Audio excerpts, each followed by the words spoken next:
हरे कृष्ण दोस्तों, tarot series में आपका स्वागत है। आज हम जिस कार्ड को पढ़ने जा रहे हैं वो है number 10 card, wheel of Fortune. Number 10 होने की वजह से अगर हम नंबर्स की बात करें तो वो वापस से नंबर 1 ही डिनोट करता है, 1 + 0। तो अगेन जो प्लैनेट सन आ जाता है, जिनके एट्रीब्यूट्स हैं name and fame, success, rejuvenation, leadership, growth and power. अगर हम इस कार्ड को अच्छे से देखें तो यहाँ पे हमको एक व्हील ऑफ फॉर्चून, जिसे हम कार्मिक व्हील भी कहते हैं, वो हमें दिखेगा। दैट मीन्स ये एक कर्मों का कार्ड है, जो कि ये कहता है what goes around comes around.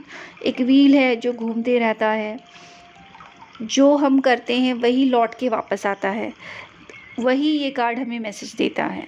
अगर आप देखोगे इस कार्ड के ऊपर एक फिगर बैठा हुआ है और नीचे एक डेविल टाइप ऑफ फिगर है, तो ये कार्ड कभी भी घूम सकता है। आपका गुड टाइम कभी भी बदल सकता है, आपका बैड टाइम है तो वो भी कभी भी बदल सकता है। ये कार्ड आपको ये मैसेज देता है। अगर हम देखें, 4 फिगर्स बने हुए हैं कोने में, जिन सबके हाथ में बुक है। दैट मीन्स कहीं ना कहीं ये कार्ड हमें ये भी मैसेज देता है कि कर्मों का लेखा जोखा लिखा जा रहा है। आप जो भी करते हैं दैट इज़ नोटेड डाउन। अगर हम फिगर्स की बात करें तो यहाँ पे आपको काऊ का फिगर दिखेगा, यहाँ पे आपको शेर का फिगर दिखेगा, ईगल दिखेगा, यहाँ पे एक लड़की का फिगर दिखेगा, जिनके सबके विंग्स हैं।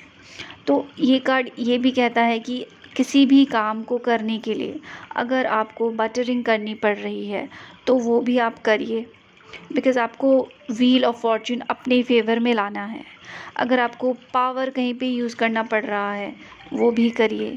अगर आपको क्लेवरनेस कहीं पे यूज़ करनी पड़ रही है वो भी करिए। अगर आपको अपना चार्म कहीं पे यूज़ करना पड़ रहा है तो वो भी करिए।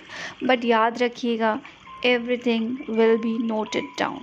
तो व्हील ऑफ फॉर्चून हमें हमेशा ही लेसन देता है कि हम किसी भी तरीके से अपना काम करा तो सकते हैं, बट कार्मिक व्हील है, so we should be always doing the things in a right way. क्योंकि कर्म का पहिया है, वो घूमेगा ज़रूर। व्हील ऑफ फॉर्चून है, नीचे डेविल है, ऊपर जो फिगर है वो जिस पर्सन की रीडिंग में ये कार्ड आता है हम अज्यूम करते हैं कि उस पर्सन का फिगर है। सो अगर हम देखें, अगर पहिया घूम जाता है तो डाउनफॉल हो जाएगा, the devil will go up. और अभी सिचुएशन रिवर्स है।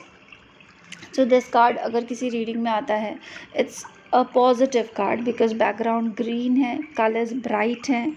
But the message, underlying message जो इस कार्ड का है वो यही कहता है कि समय का पहिया चलता है, जो भी हम करते हैं लौट के आता है।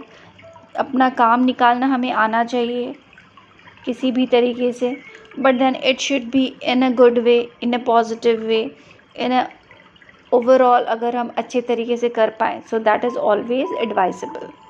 येस नो में it's a yes card, but again efforts आपको लगाने पड़ेंगे, तभी जाके चीज़ें आपके फेवर में आएगी, बिकॉज इट्स अ कार्मिक कार्ड। ओवरऑल मैसेज कार्ड का यही है। इसी तरीके से आगे और भी कार्ड्स पढ़ेंगे, समझेंगे, अलग अलग सिचुएशन में कैसे इस कार्ड को रीड करना है वो भी मैं आपको बता देती हूँ। If this card comes in a love relationship, then also you have to be very smart, we have to be very honest, then only things will turn in your favour. You can use your charm, you can use your brain, but everything will be noted down. Always keep it in mind. Same thing goes for अगर career में आता है, advice overall आपकी same ही रहेगी। आप आगे पीछे के जो कार्ड्स हैं उनको देखकर एक अच्छी स्टोरी बिल्ड करके एक्सप्लेन कर सकते हैं, बट सबसे जो इम्पोर्टेंट मैसेज इस कार्ड का है वो यही है कि what goes around come back. So we have to be very honest, we have to be very clever, we have to be very charming, we have to use our powers, but things will be noted down, so we have to use them in a positive manner. So thank you so much, and channel को subscribe करिए, साथ में बने रहिए। See you soon again.